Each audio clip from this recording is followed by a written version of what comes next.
Morreu de novo. Só para fazer a minha... Vou fazer um pouco as partes chatas. Eu, como um arquiteto, sou um pouco mais técnico, talvez, do que vocês estão sendo. Então, uma primeira coisa importante, assim... Dois de vocês falaram em São Paulo com 11 milhões de habitantes. Eu sou o chato que sempre fala, não, vivemos uma região metropolitana, são 20 milhões, é o dobro do problema que vocês estão reclamando. Da rádio, 39 municípios, é um negócio muito grande, assim, tipo, estamos falando de uma das 5 maiores cidades do mundo. Isso eu sempre gosto de ressaltar, porque São Paulo não é o município de São Paulo vai até Itapevi, por exemplo, que sai gente de lá todo dia de manhã, vem trabalhar aqui no centro. São Paulo vai até Suzano, Mogi das Cruzes, que também sai um outro bolo de gente, vem trabalhar aqui no centro de São Paulo. E aí vem esses problemas do tipo, o plano diretor, por mais legal que seja, ele é do município de São Paulo. Se ele equilibrar as atividades da cidade, ele vai equilibrar as atividades de metade dessa população e não dos 20 milhões. Isso para mim é um problema seríssimo, do ponto de vista de o que temos que fazer. Eu, enquanto um arquiteto que trabalha com planejamento urbano, digo, a gente só consegue mexer no máximo em metade do problema de uma vez. Isso eu acho crítico, assim.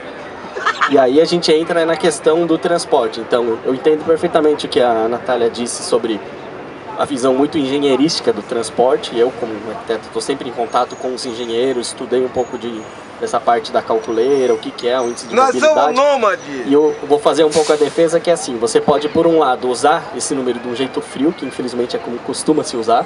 É muito cruel a maneira como eles tratam os dados, assim, é muito desumano. Mas eu acredito num potencial de usar esses números. O índice de mobilidade, para mim, é um número muito forte. Porque ao mesmo tempo que você pode dizer simplesmente o cara foi e voltou e fez uma viagem, por isso a gente precisa atender essa viagem, esse é o jeito errado que eu acho que infelizmente se usa muito, que é atender demanda. Precisa-se de X viagens da Zona Leste para o centro, então vamos enfiar um metrô e uma linha de trem junto lado a lado. Foi o que fizeram. Falaram que vem não tá cabendo, enfia mais uma radial leste. Sempre fizeram isso, assim, atenderam demanda existente. E eu acho que aí tem um potencial que é assim, a gente tem um índice de mobilidade que é baixo numa média mundial. E a gente precisaria aumentar ele porque as pessoas gostariam de fazer mais viagens. Não necessariamente de um bairro para outro, mas na cidade como um todo. E isso significa dar oportunidade para as pessoas se deslocarem. Entendeu? Isso é uma maneira de pensar. Isso significa tanto prover transporte quanto mudar as atividades, que é o que vocês falaram, né? A gente precisa tanto ter mais gente morando perto do trabalho, quanto mais trabalho perto de onde as pessoas moram. E aí a nossa cidade ela é extremamente segregada, né? Isso é uma palavra-chave para os planejadores urbanos, que é segregação, essa coisa de uma certa intolerância social mesmo.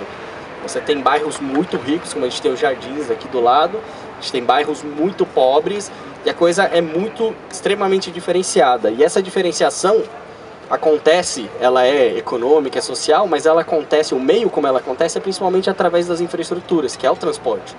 O acesso ao transporte faz com que um bairro seja mais ou menos valorizado e isso gera segregação das pessoas.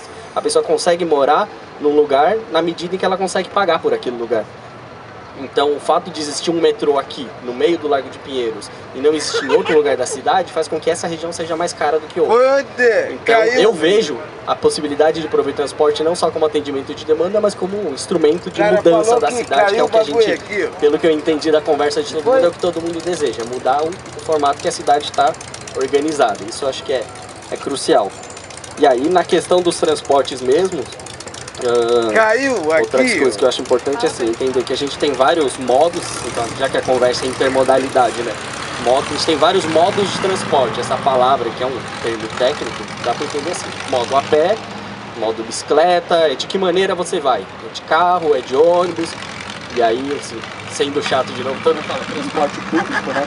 Eu gosto de falar transporte coletivo, porque não necessariamente ele tem que ser público, ele precisa ser coletivo, ele precisa ser para muita gente, que é o oposto do transporte individual e também de transporte não motorizado. Assim, são as 3 grandes categorias que se usa os engenheiros usam, tudo mais. Então, não motorizado, a pé, bicicleta, individual, geralmente carro e moto, e coletivo é ônibus, trem, metrô, etc. Apesar de eu ter me dedicado sempre a trabalhar mais com a questão de trem, metrô, eu mexi um pouco com ônibus e, de um ponto de vista técnico, não tem uma separação muito grande.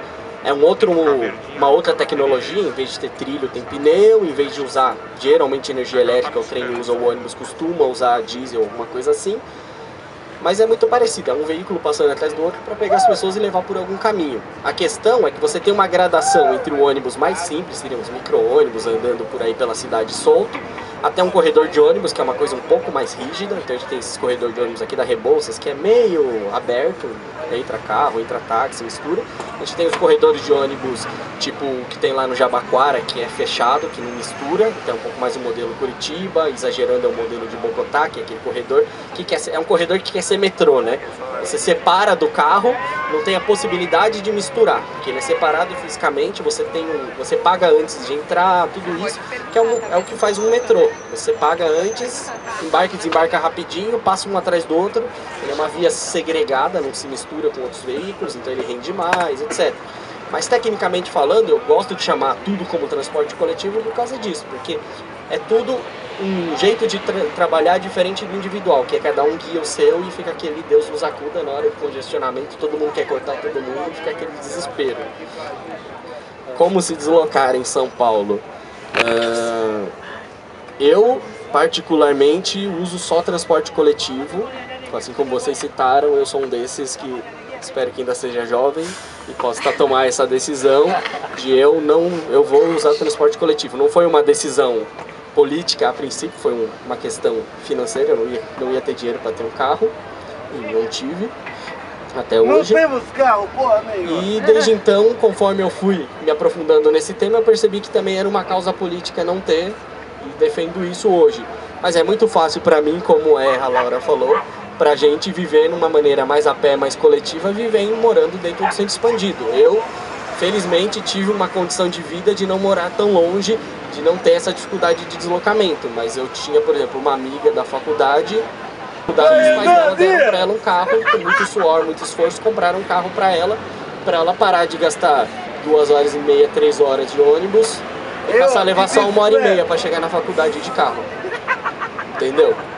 É um pouco o que a moça falou agora há pouco sobre essa coisa do sonho de consumo. Tem a necessidade de ter o carro, porque você mora num lugar mais difícil de acesso, o transporte coletivo é mais escasso, mais mal estruturado.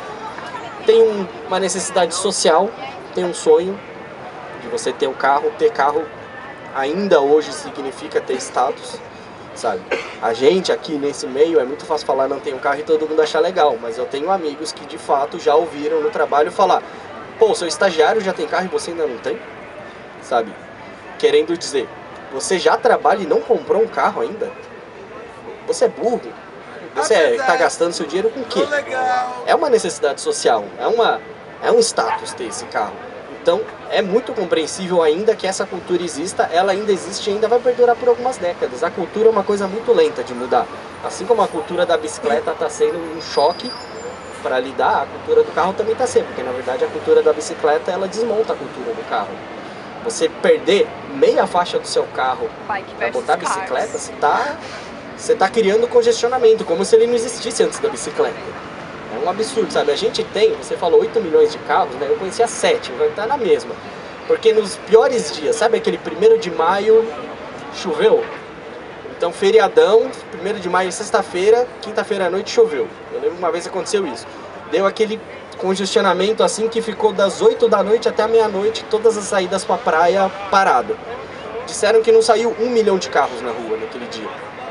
Ou seja, se a gente tem 7 ou 8 milhões, não saiu 1 milhão, ou seja, em torno de 10% dos carros da cidade conseguem parar a cidade por uma noite. O que a gente vai fazer com os outros milhões que estão aí? Não tem o que fazer. Então o congestionamento não é culpa do ônibus, não é culpa da bicicleta, é culpa do carro. É culpa dessa cultura do carro. Ela existe. Mas ela ainda vai existir por mais um tempo. Eu acho muito difícil a gente contrariar isso ainda. Mas eu acho que ele vai se contrariando sozinho, né? Tá acontecendo.